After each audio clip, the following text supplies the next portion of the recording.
Hi, my name is Gibson, and I'm the co-owner and creator of the Personal Development School. This is your daily breakthrough video, and in this video, I'm going to talk to you a little bit about the dismissive avoidant and how they sort of are affected by each of the 6 stages of a relationship. So this is part of a series. You can go back and watch the ones for the anxious, preoccupied, and fearful avoidant as well. But basically, the 6 stages of a relationship are based off of Dr. Susan Campbell's 5 stages, but I've just separated out the dating and the honeymoon phase because I found that there's very distinctive like rites of passage and things needed in order to progress through future phases.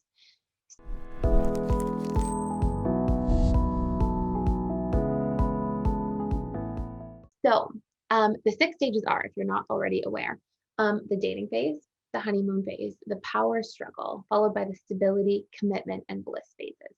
And the idea really is we want to get to a bliss phase in a relationship. It's sort of like the honeymoon phase, but with more unconditional love, because usually by the bliss phase, you've seen each other's flaws, you've learned to accept them, you've learned to communicate and properly work through and resolve problems. You've broken through primary and secondary trigger cycles where both of your core wounds are constantly triggering one another's. You've opened up, you've been able to communicate about your needs, your boundaries, your fears, your vulnerabilities, and you've learned to love and accept somebody with that whole package, which really creates like a very deep and strong bond between two people. So usually what we'll see for the dismissive avoidant is that in the dating phase of a relationship, they tend to struggle. They don't like the vulnerability. They can be like fun and enjoy the dating phase, and be like charismatic and do the dating phase pretty well, but they're very much struggling internally in terms of like moving towards a commitment a lot of the time.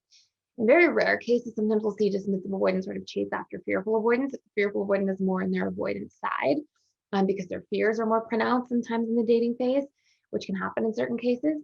But as a general rule, we'll see the dismissives sort of like drag their feet, be sort of in this like push-pull dynamic within themselves of like wanting to spend time with somebody, not wanting to give people the wrong messages, overcommit too soon, promise things they can't keep, have like expectations of them from other people. So they can sort of like struggle there a little bit. The honeymoon phase, they tend to relax into and enjoy a little bit more. And then the power struggle is where like, we're sort of dealing with a lot of those intense problems. Now it's also like one of the most profound phases of any relationship if we learn to navigate through it. It's almost like the amount of golden nuggets that are there and available in that phase to be extracted and utilized are huge, but you really have to do a lot more digging than in any other phase. And so in the power struggle phase, you'll see the dismissive avoidant really kind of come into their more avoidant side if they haven't already. And that will be when they feel criticized, when they feel put down, when they feel misunderstood, unheard, when they feel like they're not moving through things easily with somebody as well. And usually their automatic response is to sort of flee, right? Because we see a lot of dismissive avoidants. They flee into themselves, they withdraw into their own space, their own emotional energy. They try to create distance as a subconscious strategy to stay safe. And the power struggle phase will often really make a dismissive avoidant feel unsafe. Now, I have an entire course. It's our advanced dismissive avoidant course. It's basically the blueprint of how a dismissive avoidant works in the 6 stages of a relationship and the specific reprogramming tools needed, the type of communication patterns needed, the organization of like all of the phases together and the blueprint for like how to navigate through each stage, the rites of passage, etc.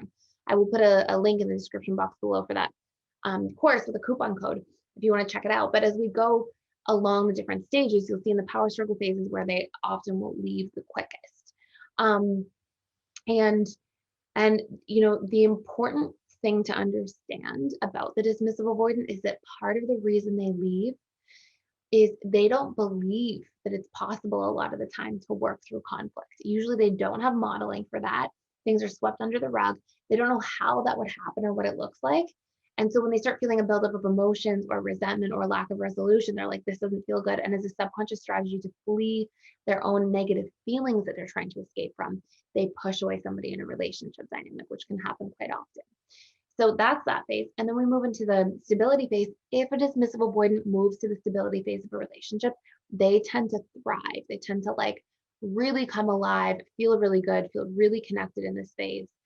And it's huge for them because usually if a dismissive avoidant is in a dynamic where they've made it to this phase of a relationship, they've really opened up. And this can sort of put them in this position where if there's a breakup that happens after the stability phase, It's really difficult for them because it really takes a lot for them to open up. And that's where you'll see them sort of like really emote, like really open up. They feel secure, they feel safe, they feel like they've made it through navigating conflict, communicating through things. And this is where the onion like will really peel back its layers. And you'll see a DA sort of emerge as a much more secure version of themselves by this phase. So that's really important to note. And dismissive avoidants, I would say, have the hardest time going through a breakup if it happens in this phase of a relationship out of any other attachment style, even more so than anxious. And then commitment phase, they tend to do well. I know that that sounds counterintuitive, but they tend to not like to commit before moving through the power struggle phase. They get afraid. Once they've navigated and moved through that, moved into the stability phase, then commitment feels okay for them if they feel safe. And usually by that phase in a relationship, most attachment styles have like worked through a lot of their primary fears and core triggers and emotional wounds. So that's really beneficial as well. Commitment phase isn't when you make a commitment. It's actually what happens consecutively after the stability phase, if you've made it through the different rites of passage along the way. A lot of people often commit in the dating phase of a relationship or commit in the honeymoon phase of a relationship to getting married and settling down, but then be in the power struggle phase after being married and then still navigating these different dynamics. And then lastly, obviously the bliss phase, they do really well. DAs get a lot of safety from their relationships, and they really like having that safety and certainty and consistent connection. And so they tend to really appreciate the later phases of a relationship if they do make it to that point, because they really will hold on and they don't tend to like to let things go once they've reached those stages. So hopefully that makes a lot of sense. If you want to do a way deeper dive, again, I've got that course. I'll put a link in the description box below. And thank you for watching. Please like, share, and subscribe, and I will see you in the next video.